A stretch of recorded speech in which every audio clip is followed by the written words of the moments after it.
Welcome back to the Camino Cafe. I'm so happy that you are joining us again, and I am very thrilled that I have Steve Walther with me today, and we're going to be talking about his most recent Camino on the Portuguese route, and I'm very excited to talk to him about it from a very personal level, because I'm going to be walking that route with my dad here, I think in July. We've just moved it to July, but I'm really looking forward to hearing about Steve's experience. As many of you recall, I interviewed Steve a while ago. It's one of our most popular interviews, so I'm always teasing him about that. But anyway, I know this is going to be a great conversation. Before we get to that, just want to mention to everyone to please like our Facebook group. It's the Camino Cafe podcast group. And in that group, I will be doing weekly lives, and I'll also be doing lives with some of the folks that I've been interviewing, and that would give you a chance to ask them questions as well. So anyway, join that. And anyway, we're going to get to talking to Steve right away. We've been chatting, I think, for the past hour and a half, maybe. And so I know we're going to have a great conversation. So Steve, welcome back to the Camino Cafe. Thank you for being a big supporter and for coming back and talking about your newest Camino.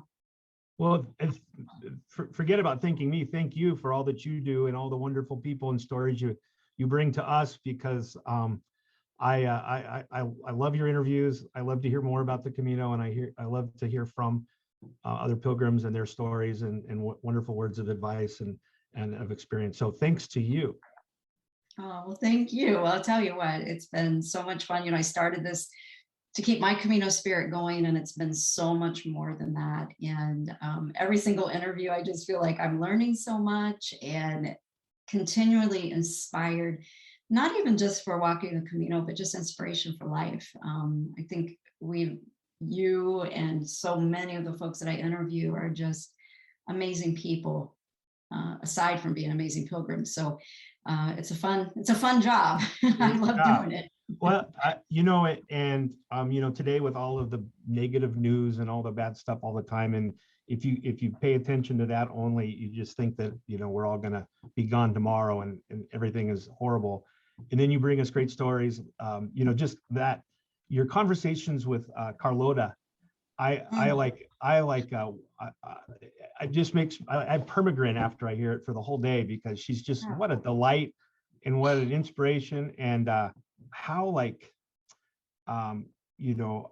wonderful of a story, and for somebody her age to just grab the world and do her thing and do it her way, and it's just wonderful. And those are the kind of stories you bring that, again, help instill confidence that we're all going to be okay. Absolutely. And she is, just this bright light, this bundle of energy. And I found out about her because I was in Finnis, Terre, and a taxi driver, actually, he found out that I was a pilgrim. And then he said, "Oh, have you heard about this girl that's walking, And so I just reached out to her, and she's been so kind to allow me to be a very, very, very small part of her trip and journey. And I look so forward to the conversations with her, because I'm amazed. I am just literally amazed by what she's doing. So I'm glad that you listened to that one. And folks, I think I've done 2 interviews with her so far, so we'll be having another one coming up. So it's a delight to watch her. But now this Camino that you just did, what number is this? This was my third. This was my third Camino, and hopefully my third of many to come. Yes, it will be, I'm sure. So I kind of know some of the special things that happened along the route. So we've talked about them, but I'm really looking forward to talking about some things that happened at the Pilgrim house. And you got to meet up with Guilherme and Braga, so I want to talk about that. So I don't even know where to start, but I guess we'll just start with what made you decide to walk this route this time? And, I think I told you, Steve, I haven't had many people come to the Camino Cafe podcast to talk about the Portuguese route. Oh. So this is probably new for some folks that, haven't walked. And typically for those of you that haven't walked the Camino yet, it seems like a lot of people start with the Frances. So you might not be as familiar with this. So maybe, Steve, just kind of talk about what made you choose to do this one and where you started, and we'll start there. Well, I'll start off by saying, for those of you thinking about doing the Camino and the time commitment to do the Frances of 30 to 35 days, I can't take 35 days off of work. So my routes, I'm looking at either doing parts of Caminos or ones that I can get done in 2 weeks from the standpoint of that. And now someday when I'm,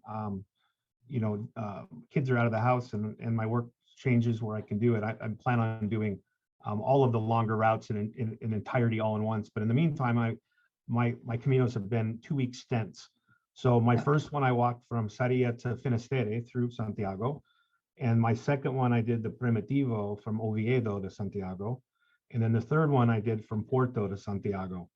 But it's really interesting, the Portuguese route, and I did it this past November, so just a couple months ago. And normally I think the Caminos Portuguese can be crowded, but in this November it was not, kind of the pandemic slowdown, and then also it being November, kind of the tail end of the season, it was not crowded, which to me, I like better. I love pilgrims and I love to meet pilgrims.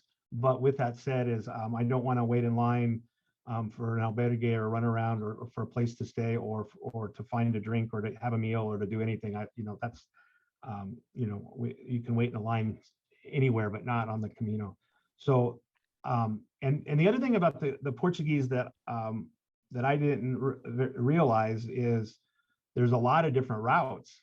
A lot of people walk all the way from the far south of Portugal. Some start in Lisbon and some start in Porto. And from Porto, there's actually 2 routes where you can do the coastal or you can do the interior. And then also there's the spiritual variant that I didn't know about. You told me about first, and then I learned all about it, but I was already kind of plugged into going the other route. So even though I did the central route, and the main hindsight, I don't know, hindsight, you never know, but I was worried about the weather in November. And all the guidebooks said that you might have a lot of wind and rain if you do the coastal route. So I go out through the interior route, and then it ended up in November, we got 0 rain, and the days were between 50 and 65 degrees. Yeah. And I got sunburned. Mild winter. Very mild winter. What's that? I said it's been a mild winter. Yeah. I have the kind of hiking pants that you zip off the legs, and I wore the long pants the first day I left Porto, and I never put them on again. So going out at night I did, but during the day, so I mean, it was always hiking, even leaving early in the morning, it was never cold. And so I met all these other people that when you come together, the coastal route meets the other route, and I met a lot of people. They were saying, oh, and they were all like super tan because they've been walking on the beach for 4 or 5 days. Right. And when they came back in, and so my fear of the weather was turned out to be unfounded and just by luck. But I did the route, the interior route, and it was wonderful. If anyone's doing it, if I could give anybody, and I mentioned this to you, Lee, knowing that you're going with your father, is if I give anybody any advice, is that first day out of Porto. Some of the guidebooks mentioned it, but I go, oh, it can't be that bad.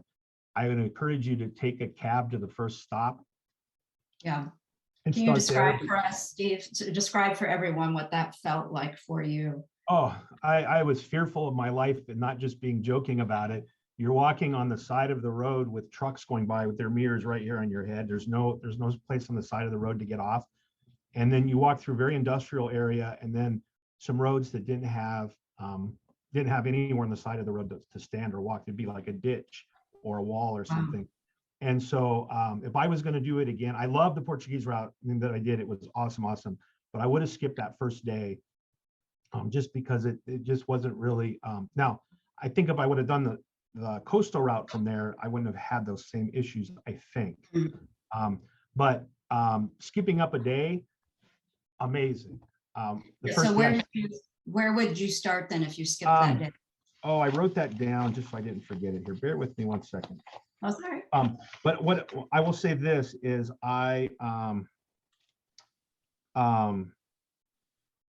really liked a lot the countryside there, and it was very, very, very nice. I would skip up to São Miguel de Arcos, and it was only like the first day.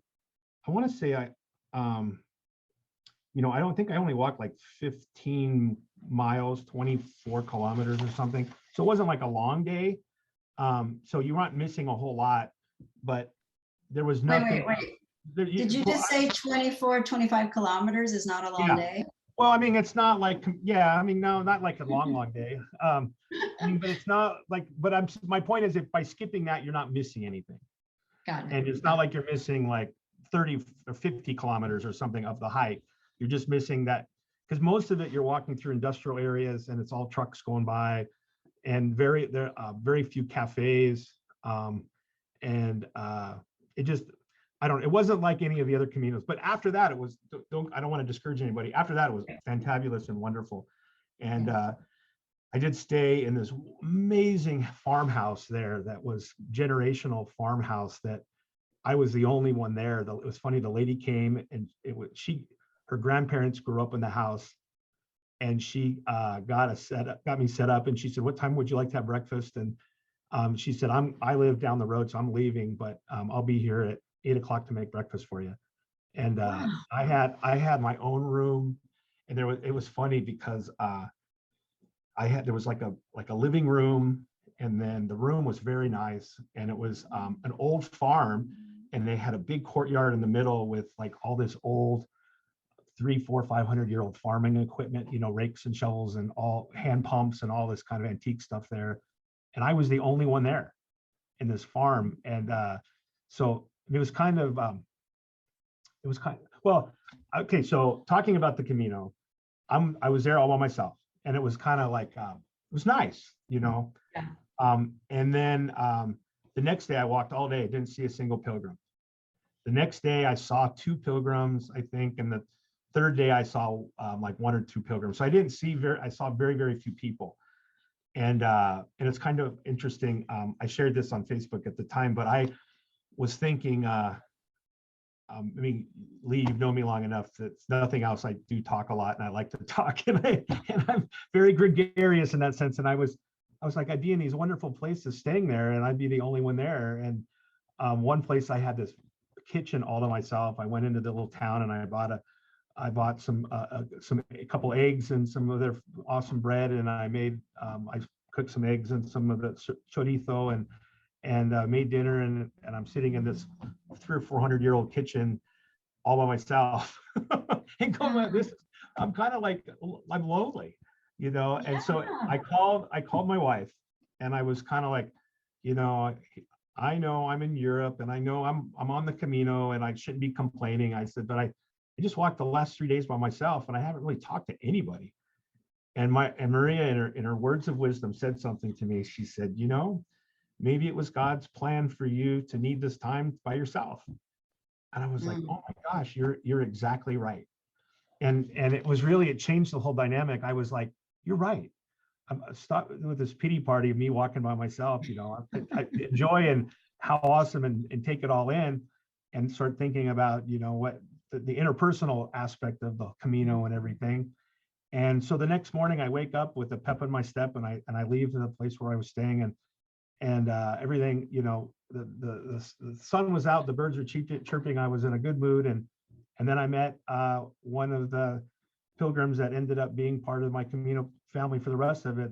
I met her that, as soon as I let go of course, negativity, I met this wonderful lady who I'll share a little bit about her a little bit later, but it turned out she just was a godsend and perfect. And we had some amazing conversations, and walked with her not only to the end, but then we rented a car. I shared earlier, we went and did some exploring around Santiago. So it, the Camino provides, right? Right. I will say one thing: if anybody considering the Camino Portuguese is Porto, make sure you stay there a day or two before you leave. Porto is one of my new favorite cities in the world. Yeah, tell me a little bit, because I've heard that from folks, and you told me that right away. I know they have Porto to drink, which of course I'm looking forward to. But what is it about Porto that people just kind of get this dreamy look when they talk about it? I got there. I spent a half a day and then a full day, and then I left. So I had really a day and a half of time there. And beautiful cathedral up on the hill, and the history is incredible. And I encourage you, you can go online and find it. They have all kinds of walking history tours you can do there. I did a 3 or 4 hour walking history tour that was dynamite. It was so good. But the city itself, it's clean, the food's good, the wine's good, the views, the bridge going through the town. It's just incredibly beautiful. But then secondly, I'm a little bit older than the whole Harry Potter stuff, the books, and my kids read it and everything and seen the movies, the first couple movies maybe, but I didn't realize the connection with Porto and Harry Potter. But the lady who wrote What's the connection? I don't know either. So the lady who wrote Harry Potter lived in Porto, was married to a Portuguese guy, and she wrote the first parts of the books there.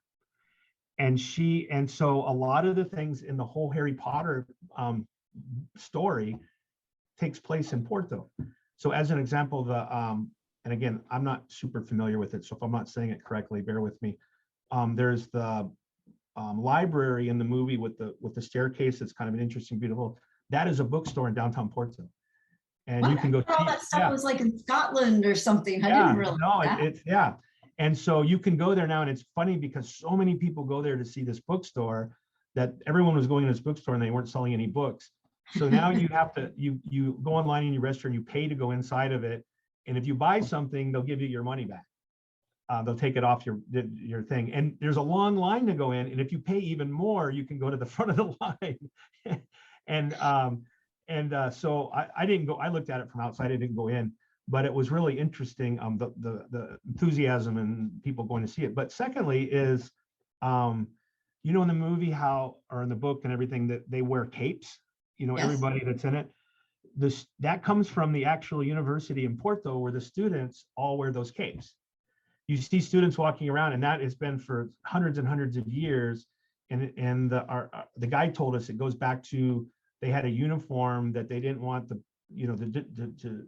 have a difference between people with money and people without money. So everybody had to wear the same thing, and they wear these kind of tights and uniforms with a cape. And so you see, like, I saw these groups of people walking around with capes, and I thought, what the heck is that, like drama class or something? And then and then the guide told us, he said, have you seen anybody walking around with capes? And said, yeah, those are the students, and some of them still do that. The other thing, there's some statues and whatnot from the movie that are around town. But the most interesting thing of all is, from Portuguese historical perspective, they had a dictator there who was he was a teacher, professor first off, and then he somehow worked his way up through the government and overtook everything. And I think his name, I could be wrong, I think that's Salazar was the guy's name. And in the movie, in the books, the bad guy, the professor, the bad guy in it is based off of, the persona is based off of him, and secretly woven into it. Yeah. And so there's all kinds of other little innuendos and little things that all have to do with Porto. And there's a story about her, how apparently her marriage to the Portuguese guy wasn't well, and she would go to that bookstore because it had heat and write the book there. And because her apartment didn't have heat. And then eventually she went back to England and wrote the rest of it. But the start of it and a lot of the storyline and everything came out of Porto. So there's that tie there. And so that whole part of it, I had no idea. But the cathedral and how the history tied with Spain, with how from the Inquisition, the Moors afterwards, really interesting thing. They have the old Jewish quarter when the Inquisition started, the same time when Spain, when they pushed out and they, the Jewish folks, they gave kind of three options: convert, leave, or get stretched on the rack kind of thing. And the old Jewish quarter there is there. They told stories about how the Jews that said that they converted, but they really didn't, they would they would make sausage to look like pork sausage, but it was really chicken sausage, and they would hang it from their windows so that it was, oh, they're eating pork and drying pork out there. They must have converted. But all of the Jews that were from there, the Sephardic Jews that left, the Portuguese government now said, hey, if you can prove that your family was from here and left, you can get free citizenship and come back, no questions asked, and be a Portuguese citizen if you want. So there's like a resurgence of Jewish people coming back and getting Portuguese citizenship that they maybe left 500, 600, 700 years ago. Interesting. And 700 years ago, up to, I guess, 1492, or 500, however many years ago. And now there's some people coming back. And it's kind of interesting. There's a big plaque there. But back to your, what makes Porto so amazing is, the most amazing thing is there's a wonderful bridge that goes across the river. And at night, the light, there's all of these old sherry boats there, or port wine boats with barrels of wine on them. And it's all lit up. And it's just surreal looking at it and how beautiful it is. One of those magical Camino stories, when it happened, I actually texted you, I think right away when I was there. I go, I had my first Camino magic thing happen. Is along the side of the beautiful bridge there on the hillside leading up to it. I was walking down this little narrow street, and that one day I had that free day, and I walked by. It was a cobblestone street, kind of narrow street, a row of houses that were on the side of the river that looked at the bridge, and there was a little lady there who she probably weighed 90 pounds. And I would guess her to be in her 80s. She was sitting on a little pad in the door stoop, and the door itself, I bent down like this to go through her door. But when I walked by, she grabbed me by the arm and she said, come. And she was speaking Portuguese, and I was speaking to her in Spanish. So we were kind of communicating. And I was like, what, this is the last anybody ever sees of me. I'm getting pulled into this house. And is someone inside gonna, rob me or something bad going to happen? But I went into her house, and she lived in this little house all by herself. And there was like a little salon, and then her bedroom, and then another room, and then her kitchen across the back. And she's like, pulls me into her kitchen, and she like points out the window, and she wanted to show me her view of the bridge. And that's all. I didn't have anybody to talk to. And she was just saying it, in Portuguese. I was putting together that she was saying, look at my wonderful view. I don't have much, but I have $1 million view. And she was just so proud of her view, looking out her kitchen window right at that bridge. And then I was like, she was talking a mile a minute. I had no idea what she was talking about. She runs into her room and comes out with photo albums of all of her grandkids. So I'm sitting on the couch with this lady in her little apartment, looking out the view of the kitchen at the bridge, looking at pictures of her grandkids, and she was telling me all about them and where they live and everything. And again, I couldn't really understand a lot of what she was saying. And so the next day that afternoon I walked through, and I walked by a pastry shop, and I grabbed a couple of pastries. I came back and she wasn't at her door, but I hung them because they put them in a little baggie there, and I hung them on her door, and just put a little note that said, in Spanish, obrigado. And left it on her thing. And so it was like one of those magical things that she was just a lonely lady and wanted to share her like $1 million view with somebody. And it's like, I could have been like fearful and not taken her lead, but I'm so thankful that I did go in. And again, after that, it's one of those things that you feel all warm and fuzzy that you got to see that. That's one of those special moments when you can actually interact with someone who lives right there, and to be able to look out at that bridge through her eyes and her view, and wow, what a special moment to get. It was awesome. The one thing, if you do start in Porto, as soon as you get there, try to figure out where the Camino starts. If you don't, is that hard to find? Because it's really funny. You walk everywhere there's arrows going everywhere. And the first thing you learn too is the yellow arrows are the Camino de Santiago, which you're not sure if they're the ones going on the coastal route or the ones going on the interior route, because they're all going like this. So how did you figure that out? I had about 6 different places where I thought it started. The night, actually like 3 a.m, the night before I was actually leaving that morning, I finally downloaded a Camino Ninja, Is that what it's called? Camino Yep, Ninja, yep, Camino yep. Ninja. That's the one And I I use finally, I like, this past because I was Camino. looking, nothing like the last minute, and I downloaded it, and it really had I still couldn't figure out exactly where it is, but I kept walking to the line where it started through the Yep. city, and I found where it was and I got on it. But the other thing too is and I did meet several pilgrims along the way. There's a lot of people that walk from Santiago to what's it called? Fatima. Yes. And so you meet people going the other way, and the Fatima arrows are blue, light baby blue. That's what I was going to ask you. I heard there was a different color, but I wasn't sure which route had that blue. So it's the one to Fatima that has that. Okay. So I did run across a handful of pilgrims that were going from Santiago to Fatima. Okay. So that, and I met a guy from Germany that started in Germany, walked to Santiago, and that was on his way to Fatima. Walked all the way from Germany.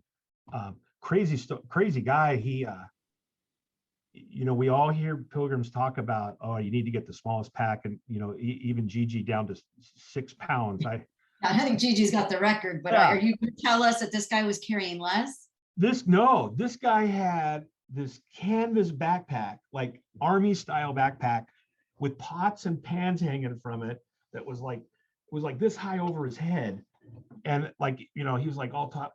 And in my mind, I thought, oh, he must have started yesterday, and not knowing, And I met him in Tui, which Tui's on the Portuguese-Spanish border, and I met him there, and he was with this lady who turned out to be a sister that flew to Santiago to meet him. And so we're waiting. The place we were staying, nobody was there, so I'm sitting there waiting for this place to open. And he he comes by, and I said hi, and instantly I thought, this idiot, he's gonna have to leave half this stuff behind. And I said, well, when did you start today? And he says, no, I started like 3 months ago in Germany. And he'd walked all the way to Santiago, and now was going to Fatima, and his sister flew there to meet in Santiago and was walking that section with him. And I said, you carried all that stuff? He says, I know, right? And he said, yeah, and he was camping out a lot in the forest, and he was cooking his own food and everything, and had a tent and the whole thing, and which you don't meet many pilgrims, and there's hard to find places to do that, but evidently he did. I have a picture of him, and you look at him and you would think that, he was like on the Appalachian Trail or something, with his stuff, but he's doing it. Yes, I was going to say that reminds me of this guy that I walked with this past Camino. Same kind of thing, huge pack. He was doing the camping thing, but it was killing his knees, and he had walked all the way from like Sicily. Oh, wow. Yeah, so he'd walked up, across, and we got to Burgos, and I ran into him, and he wanted to go in and see the church, and he couldn't. His knee was so bad at this point, he couldn't carry his bag and get up there. And I turned to him, I said, I'll carry your bag up. I go to lift up his bag. Steve, I couldn't lift it off the ground. I could not even believe. I begged him to take stuff out. And he's like, I can't because I'm camping. And I just thought to myself, I can't even, we talk all the time in all of our forums, all of the pilgrims, from the US, UK and stuff, trying to get our bags down. But there are people that walk with a tremendously heavy backpack and somehow manage to do it. And my body couldn't do it. I don't know how they do it. It astounds me. It astounds me. That's a really good point for other people thinking about doing and what to do, and how far they need to go every day. I met this guy in Tui that next day after that was another German guy that was walking the same direction I was. And he, a nice guy, we've become friends on Facebook, and his name is Sasha. And he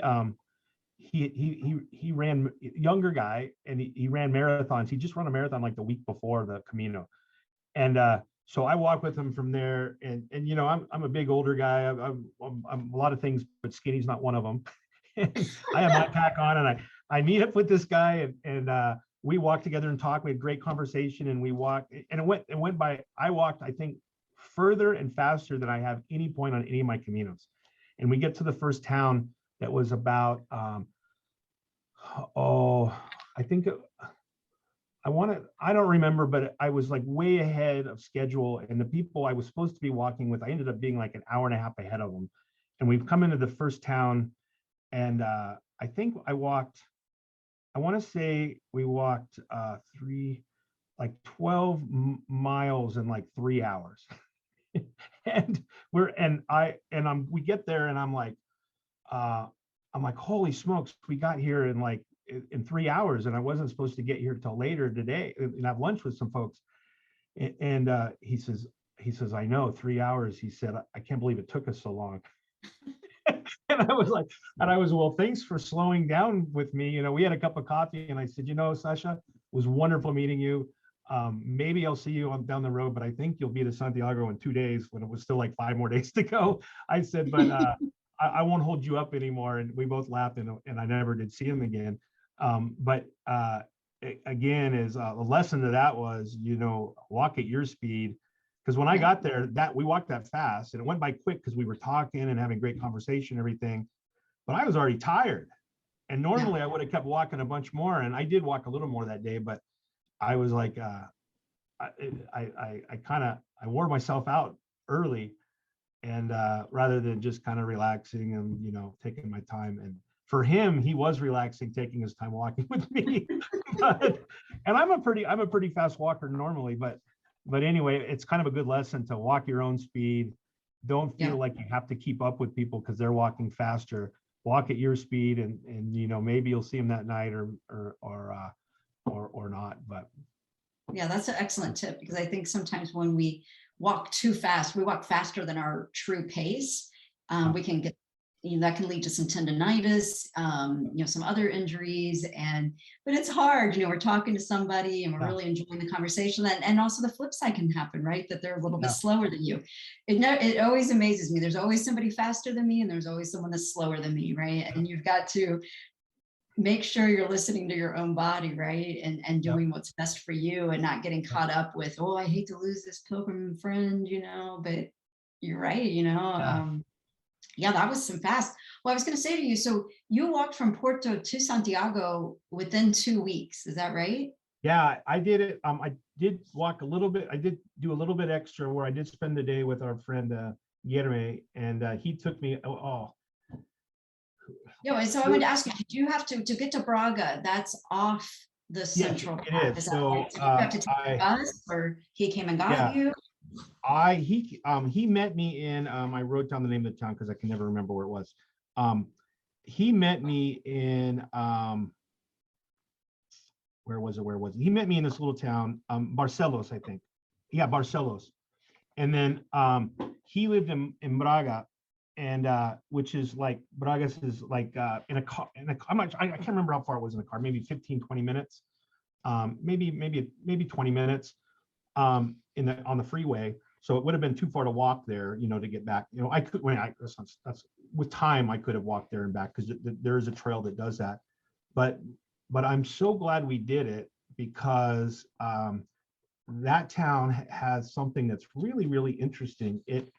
I'd never heard of it before, but it's called the Samiero Sanctuary, and there's this beautiful big church on the hill. It's called Bom Jesus do Monte, and it's several centuries old. This beautiful big church, and there's these amazing stairs that go back and forth and crisscross, and it's this huge giant testament to Jesus and God and the whole thing. But it's something as outside of Portugal I'd never heard of before. But I mean, it's like Vatican-esque with regards to the Baroque architecture and all of this incredible stuff there, and it's on the top of this mountain overlooking the town down below. So he took me there, and for those of you that have listened to visit with him before or listened to his podcast, he's an amazing young man, and I can say young man because I think he's in his 20s. And he's amazing. Let's just tell everyone real quickly. So Guillermo does a podcast called Pasos del Camino, and he has interviewed, Steve, I mean, how many people do you think this guy interviews? Everybody. Yeah. Everybody. He's interviewed both of us. Yeah, and he's Portuguese, and he speaks Spanish, he speaks Portuguese, and he speaks English. And the interesting thing about that was he told me, he said, yeah, in school I didn't really get good grades in language and everything, but I just started talking to pilgrims and talking to people. And then he used to be into bike racing, and he had to get bike parts and stuff in English, and he kind of self-taught. But when you talk to him, his English is very, very good. And he does interviews in English, and he does interviews in Spanish. And he's 27 or 28 years old, and and he is everything about the Camino is him. I mean, and he knows everything about it. And he's just a wonderful, wonderful soul. And one of the things he told me, I'm sure he shared this with you, but he was invited to be, what's it called? A member of the Universal Arch Confraternity of the Apostle Santiago. So he was asked to be part of this, I don't know what you call it, a group that is out to promote the pilgrimage, and those that have showed the signs of being good promoters of it are part of this small group. And he was asked to be part of it, and he is, and I'm proud of him for what he's doing there. But it was interesting walking through Barcelos and then walking through Bragas with him, is he was just an incredible wealth of knowledge, and I love the history of. I'm a history buff, and I love the history aspect of all of the Camino stuff. And again, I just talking to him, I forget that he's so young, Right. and just such a wonderful ambassador to everything on the Camino. So if you have listen to his podcast, he has some amazing, and he gets some of the who's who of the Camino lore Oh my gosh, he on his does. show, and he's again a man much beyond his years as far as his everything that he does. So yeah, Pope John Paul went there in, I think, 1980, and so there's a big thing about that there. But if you're there and you're not in a hurry, I would encourage you to either take arrive in the town and then take a cab over to that other town and spend some time there, or walk it if you have the time, because the thing on the mountain there, I'd never heard of it. It's a UNESCO World Heritage Site. Yeah, I'm only familiar with it because of Guilherme, and some of the things he's told me about Braga, it just sounds amazing. So I cannot wait to go see him. I finally got to meet him in Santiago. Oh, you did? Oh, yeah. Over New Year's, which was such a special treat. So so I'll put a link to his show in the show notes so people can check out the great work he's doing. And I mean, what a pilgrim. What a pilgrim. He is so enthusiastic about it, and how it's changed his life and his focus. But one of the things that I found really intriguing was along the Portuguese route, there's a lot of old churches. And when I say old churches, there's like some of the oldest Christian churches in the world. And some of those were started by St. James. He was an apostle of Christ. And then when he was doing his traveling around, converting and getting people to join his team, he had his own apostles that followed him around, that were his, like he was to Jesus. He had these other folks that were with him, following him around. And there are these different small churches along the Camino Portuguese that were churches started by St. James's apostles. So like first century churches, that these small little things that were started second century, like, as the Romans were on their way out, because when the Romans were doing it, they were still kind of practicing Christianity in secret.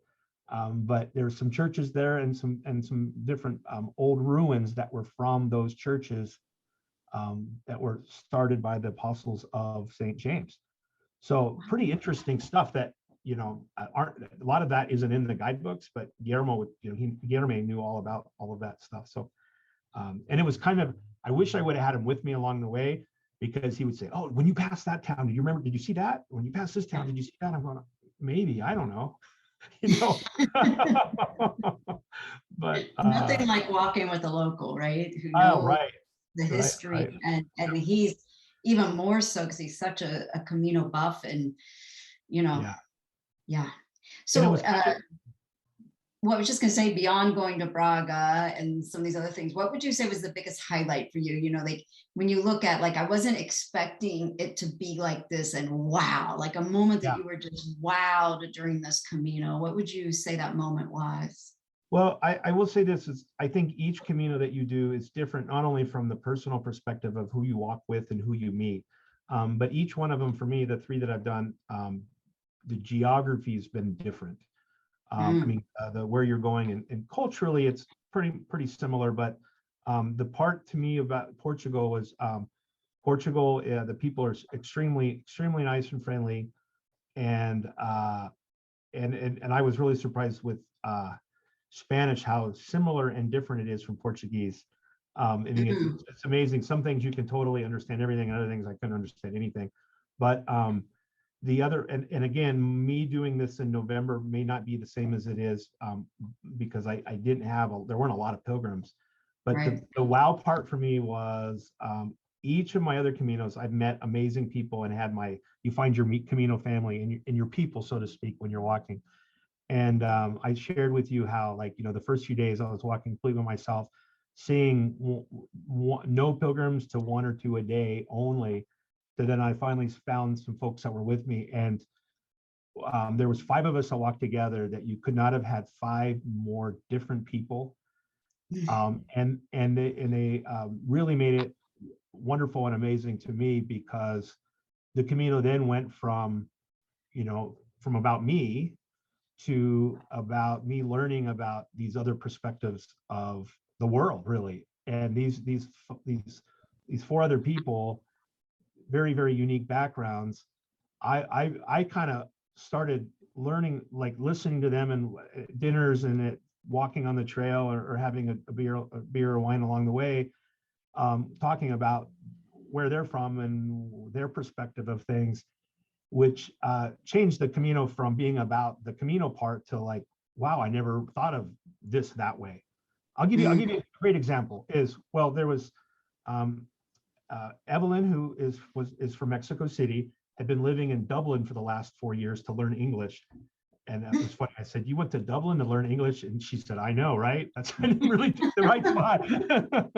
But there was Sebastian, who was from Germany, and he was from the East Germany side.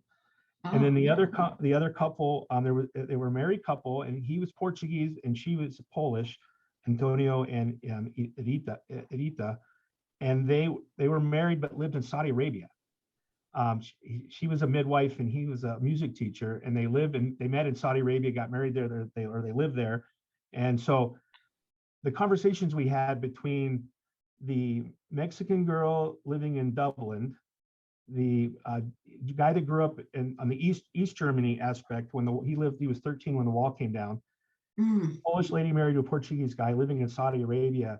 Forget about all the Portuguese and Spanish stuff. The conversations we had were incredible because of those people and the people, their backgrounds. It was funny. I called Maria one night when we were on the Camino, and I said, "I have my Camino family." I said, "I'm walking with a Mexican, a Polish girl, a Portuguese guy, and a German guy." And she said, she says, "Don't tell me you walked into a bar." it was like the start of a joke or something. But each one of them had such a different perspective and a different background that in normal life, in the real world, we would have never been walking together. I mean, we would have never met each other. No. For those of you that don't know, Maria is Steve's wife. So yes, I'm sorry. Yeah, my wife Maria. He's calling her at home, telling her. So, yeah. Steve, first off, I can't, in knowing you, I can't even imagine you walking by yourself for 3 days, right? You're so know, right? In your professional life, you're with people, and so I like, wow, that had to be an experience in itself. So I want to explore that a little bit more. But I'd also like to just talk a little bit about, how now, like looking back, and you're walking, you walk into the bar with these 5 people. What did you walk away with? Like, what did you learn from this aspect? Because you truly had a United Nations kind of thing going there, people that were from different countries, that were on their own living in different countries. Now they're in a different country walking, and it sounds like you must have found a common of English, I'm guessing, hearing that. Yeah. So what, looking back, what did you learn? I learned so much from the 4 of them. And again, it really changed my Camino from being about the Camino and being about that to the coming together of these different cultures. I'll give you a little I feel comfortable talking about them. I'm not going to say anything that's any secrets that came out, but like for example, Sebastian, the German young man that I met, he was born in East Germany, and here's the life lesson I learned. I learned a few life lessons from him. It was kind of interesting. He grew up in East Germany and was there. I think he said he was 13 when the wall came down. And being an American, when you hear about people from East Germany being liberated and now Germany all being one, you think about instantly everything, their lives got better, right? We just think like the freedom and the move about and everything was wonderful. He said, you know, Steve, he said, I was in class one week and we were learning Russian and learning in the history books how bad America is. 1 week later, we had new books. We were learning English and it was all about how Russia was bad and America's good. It changed in 1 week's time. We went from this way to this way. And he said, my father had a really good job in East Germany, but when the wall came down, the job went away. It was a factory job and a lot of those jobs went away. And he said, there were several years that it was really, really, really hard. And again, it blew my mind because again, I envisioned that, oh, the wall came down, you're all free, you're all making more money, you do whatever you want, and it's all wonderful. And then Edita, who was from Poland, who was a little bit, I don't know, they're pretty close to age, I would assume.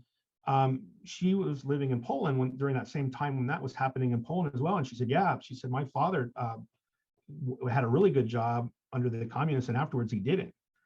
And then she talked about problems with her grandmother before with how it was and everything. And so again, as an American reading the history books and seeing the movies and thinking about that time, and first thing we think about the wall was the bring down this wall and then a great concert by Pink Floyd at the wall and everything's wonderful and it's terrific. Right. But all those aspects are things that I'd never thought about before. And my perception of what life was and where they've come. Now, here's the other interesting thing. Sebastian grew up in Eastern Germany during communism. Mm-hmm. And so there was no religion really. You couldn't practice religion openly. Right. And ironically, he was from the town where Martin Luther was from.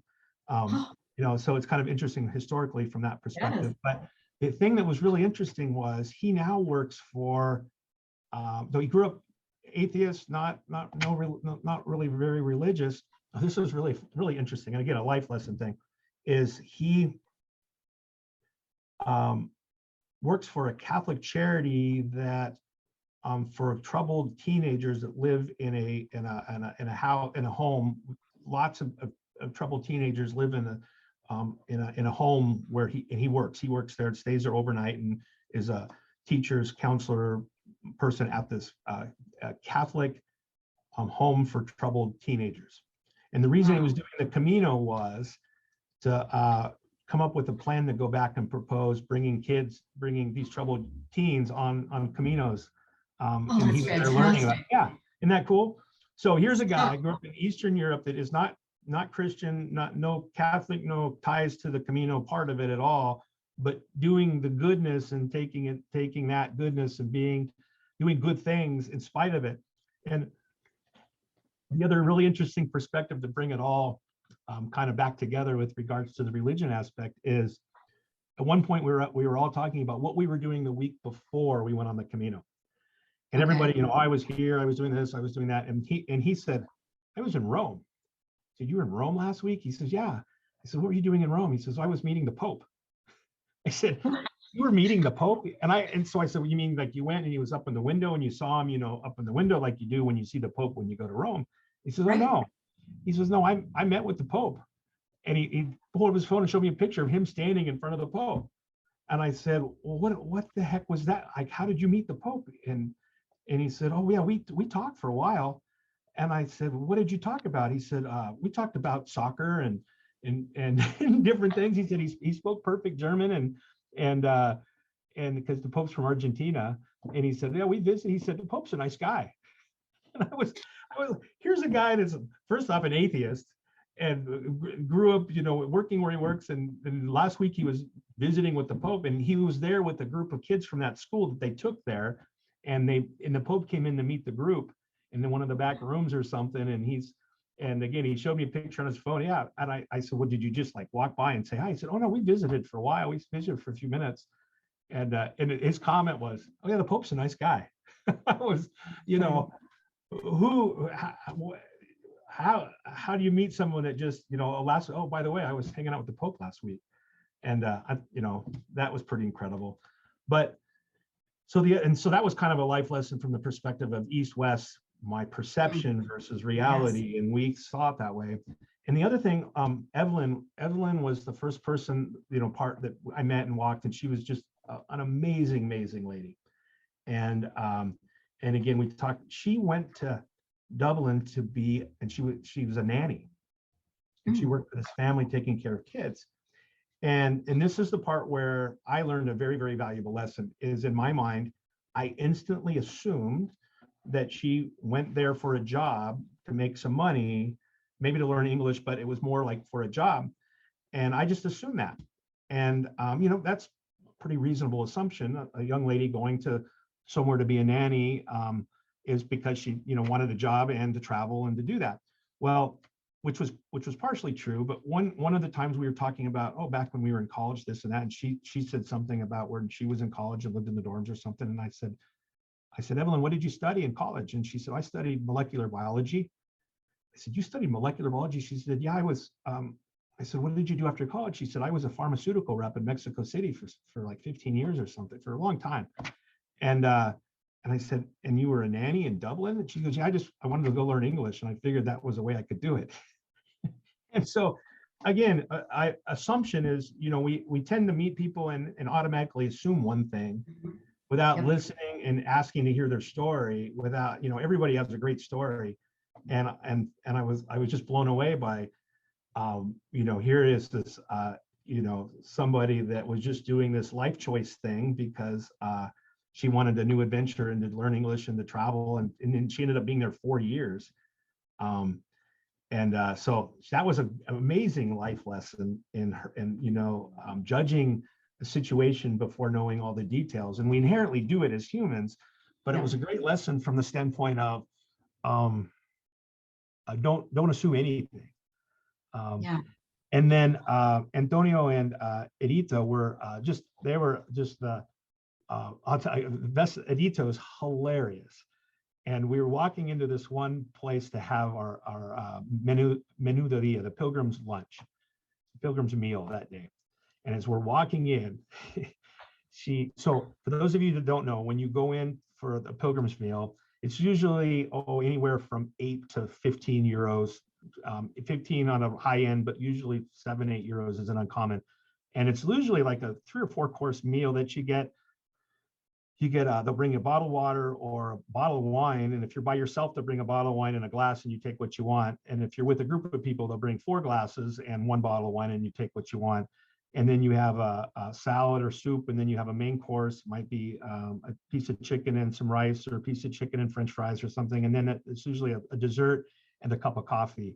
And so it's a wonderful, wonderful meal for 6, 7, 8 on the high end, a little bit more.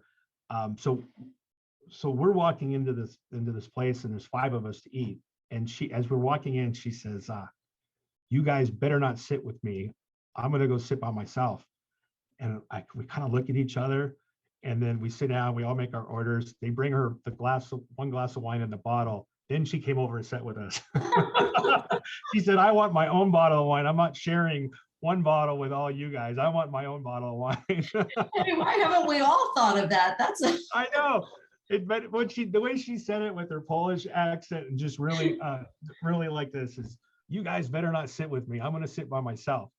And you know, what did we do to offend her? Or is Antonio in trouble for, you know, with his wife or something? And he was like a real mellow guy, and he just kind of rolled his eyes, and she went and did her thing, and then came over with their own bottle. And so talking about the experience of having these folks from all over the world was the Antonio and Edita they've just recently been married. They met in Saudi Arabia. So I'm walking through Portugal and Spain with these 2 folks, learning all about living in Saudi Arabia.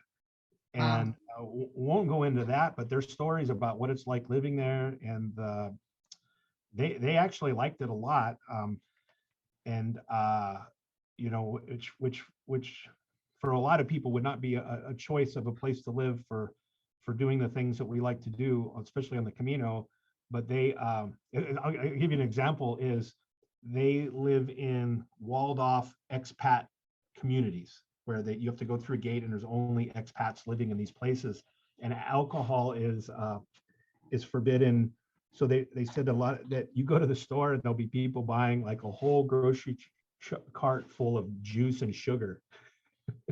So they're making their own wine. They're making their own. No wonder she sat at that extra table to get that wine, right? Right.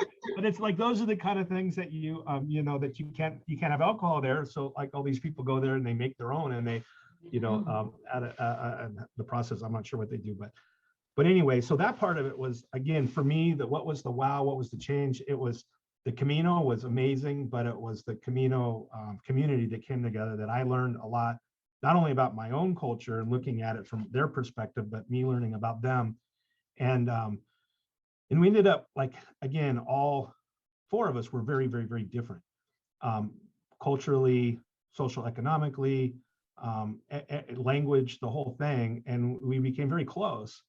And it was funny because one morning we were all staying in a different place, and we agreed to leave at this one time, so we'd all kind of leave, and I was right on time, but evidently they got up early and walked out before I did, and I thought, well, I guess that's the end of that. I won't see them anymore, and then I didn't have very good phone reception, and all of a sudden I got all this WhatsApp messages from them, and they were about 20 minutes, half hour ahead of me. So I eventually caught up to them, and I said, well, I thought you guys ditched me or something, you know, and they said, no. They said, in fact, it was so quiet this morning, we couldn't figure out what was going on and realized it wasn't you talking and telling stories the whole time. We missed it. Because, you know, so we had to wait for you to catch up so you could tell stories the whole time while we're walking. So it was, first I thought, are you saying I talk too much? And they're going, no, we there was a void. So yeah, but I wanted to say, Steve, like, I feel like this is like one of those drop the mic moments, because I think you have just captured to me so many elements of what I think this pilgrimage, why it is such a rich experience.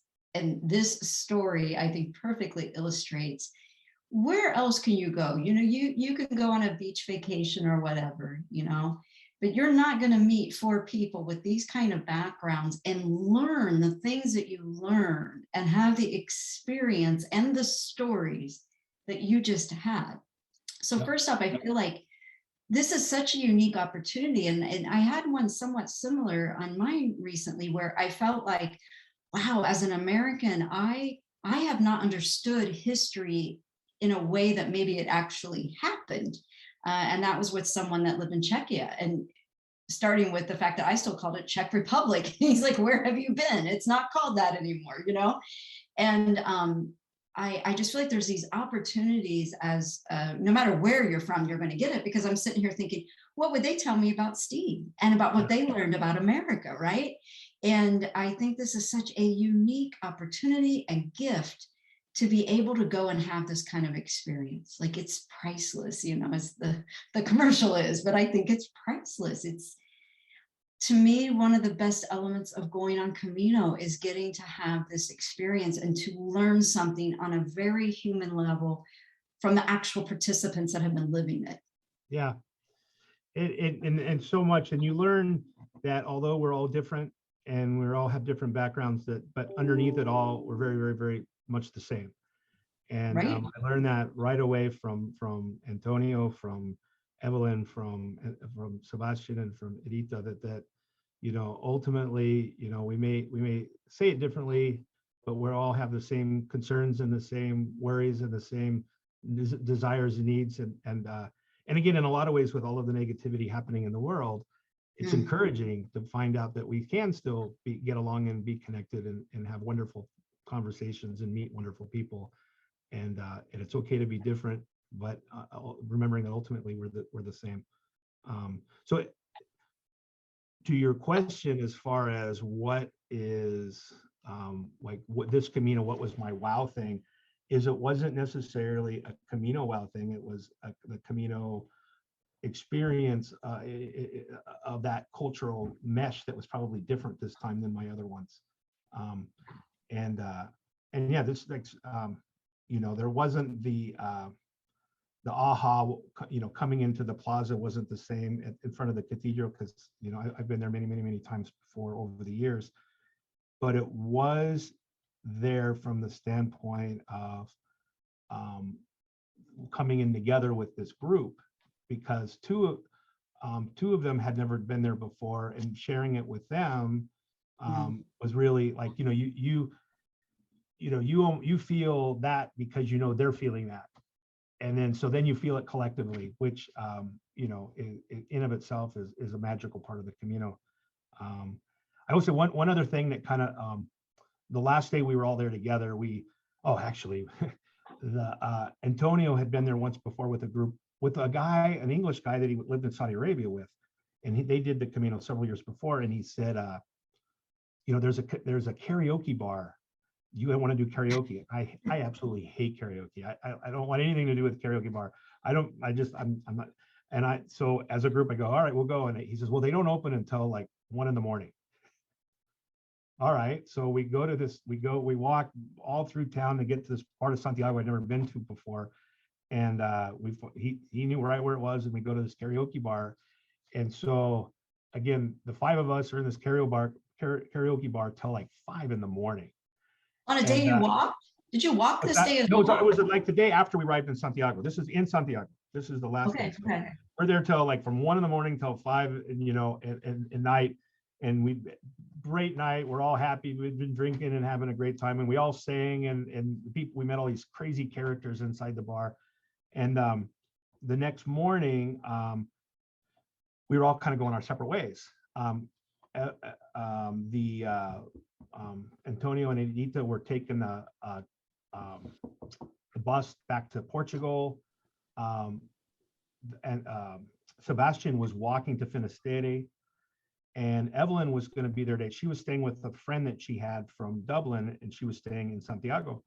So that night on my way back, I said, Evelyn, I'm renting a car tomorrow, and I'm going to drive, because I have an extra day before I go back. I'm going to drive to Finnis, have dinner, watch sunset, have dinner, come back. You don't have time to get out there. You want to ride out there with me? And she said, oh yeah, I'd love to do that. So we all said goodbye, everybody else. I'm going to meet Evelyn the next day. We get in the car and we drive to this town with Negrera, which I wanted to go there to see something from before I was there before, but that's another story for another day. But we get there, and I was trying to find if this lady that I met before still owned the bar, and she'd lost the bar and wasn't there anymore. So we were in this little pub, and I said, I wonder where Sebastian is, if he's like come through here already. So she sends him a note on WhatsApp, and he was literally 5 minutes from where we were standing. He got up that morning after the karaoke, walked all day, and was 5 minutes from where we were in that town. She said, we're in Negrera. And he said, I'll be right there. And he walked back 5 minutes on the trail, and there he was. So, after we said our big goodbye, here he is.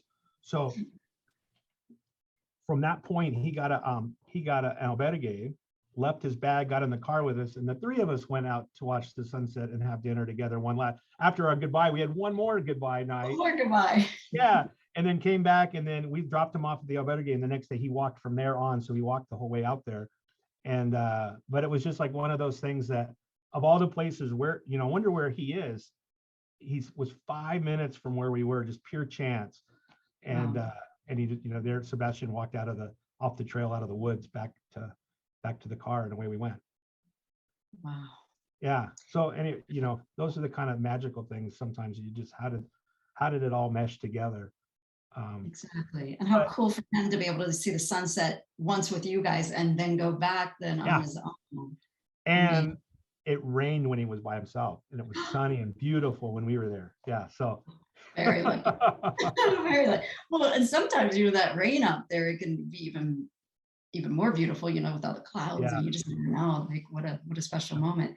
I wonder if you want to talk about Faith and Nate. you got to meet them from the Pilgrim House, whom I interviewed a while ago. And I haven't been able to meet them yet because they haven't been here during the time I've been in Santiago either time this year. So I wonder if you want to talk about what your experience was like going and meeting them. Yeah, you had so a couple cool things that happened.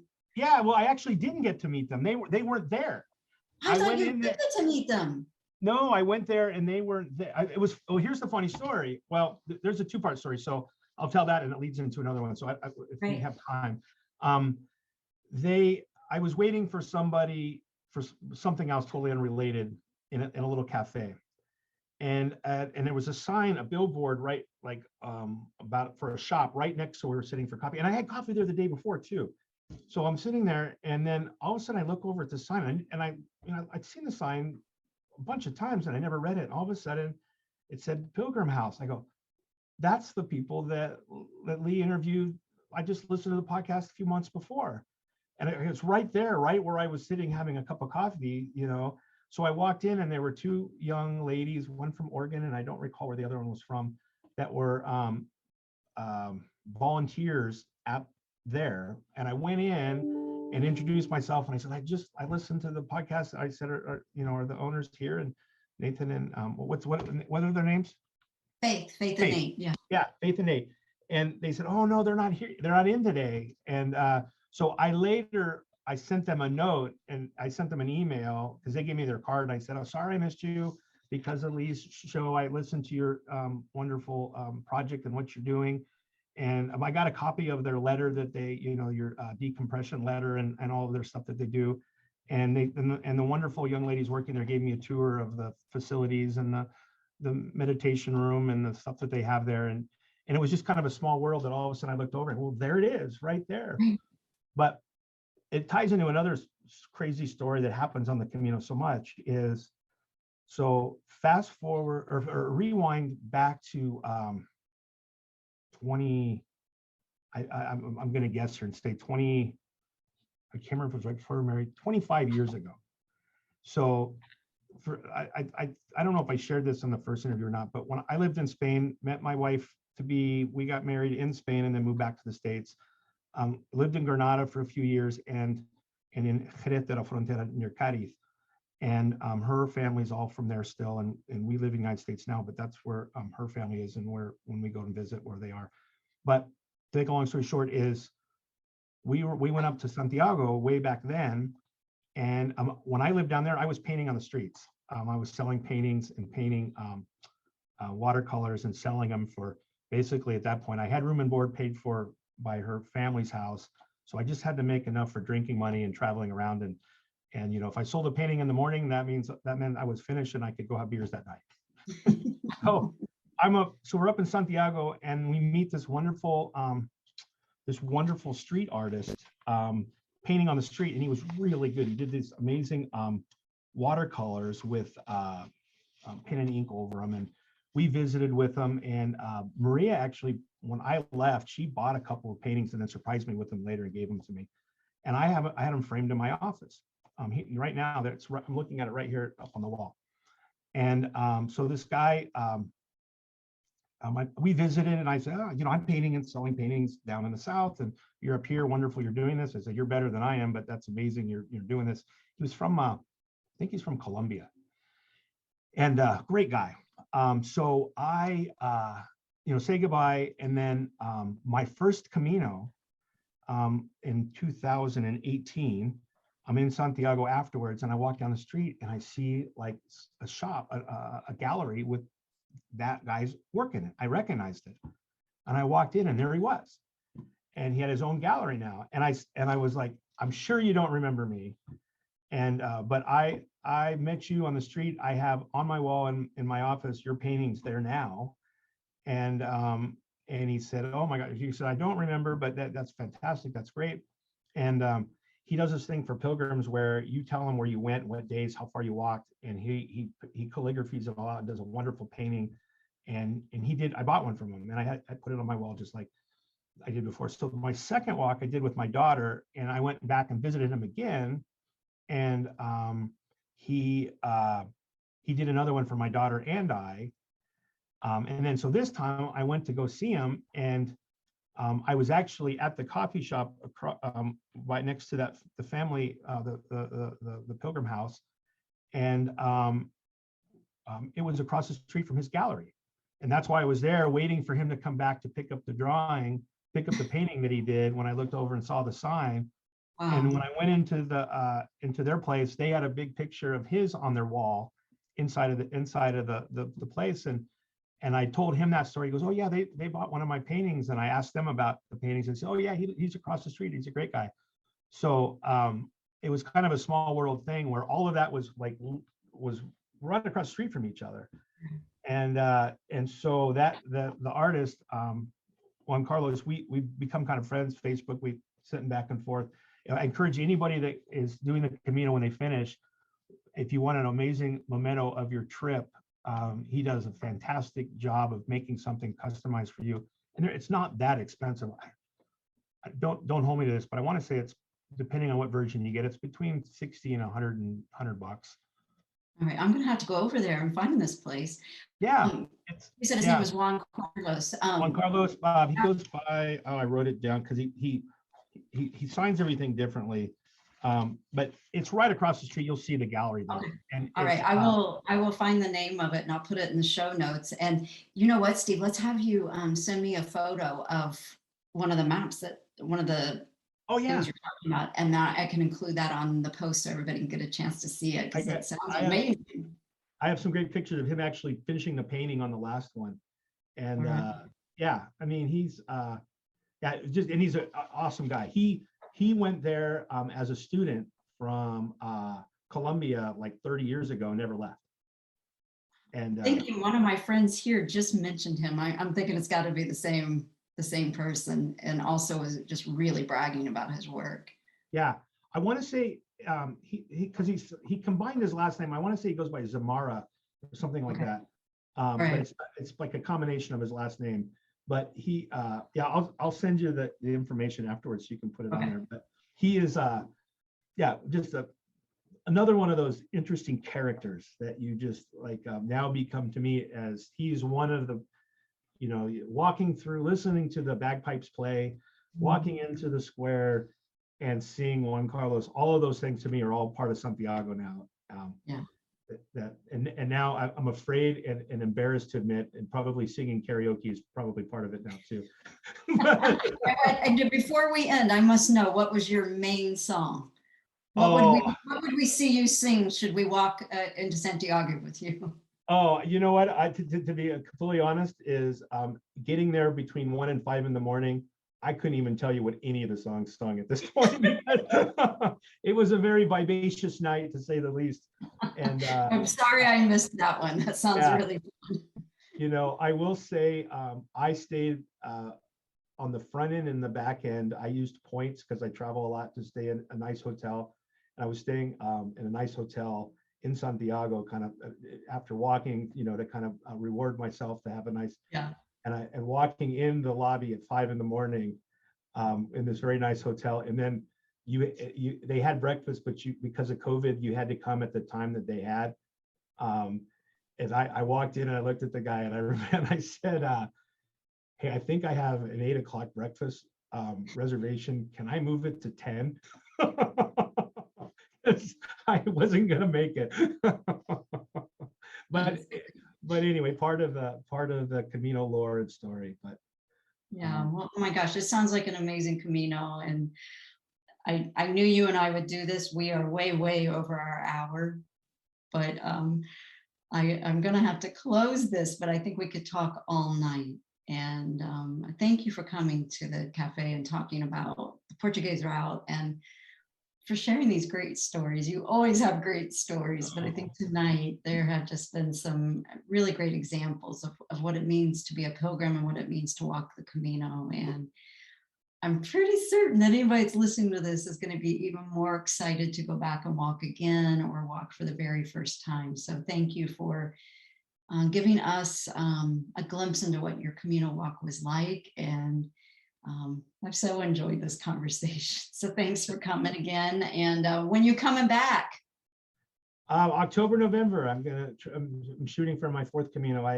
I haven't, I'm kind of decided, I'm looking at a couple different routes. I'm not sure it's, with this, the COVID thing and where we're going to be then, I'm not sure, but I'm either going to do the first 2 weeks of the northern route. I'm kind of leaning towards that, or you and I talked a little bit about the Sanabres route, which is a kind of not a very well-known route that kind of it might be kind of interesting as well. So I'm not sure, but somewhere, and no matter where it is, I'm going to go wherever you are. Yes, you better come see me. Yeah. And second of all, either of those routes, again, we haven't had a lot of people talk about either of those routes that much. So the Sanabres, not at all, and the Norte, not very much. So we will have you back again. You're going to be, we're going to start having those Saturday Night Live coats for the people that have appeared numerous times onto the show. You're going to be one of the first people to have the Camino Cafe podcast coat. And you know, I would love it. It is. I'm so thankful for you and what you're doing, and having the format from which we can share. Because it's the Camino's been so giving to me, and I continue to receive from it. And it's nice to have you in a position where you can give back and share and all of this type of stuff. It's changed. I walk every day now because I never know when they're going to call and say, Steve, we need to put you in right now. So I want to be in walking ready shape to go.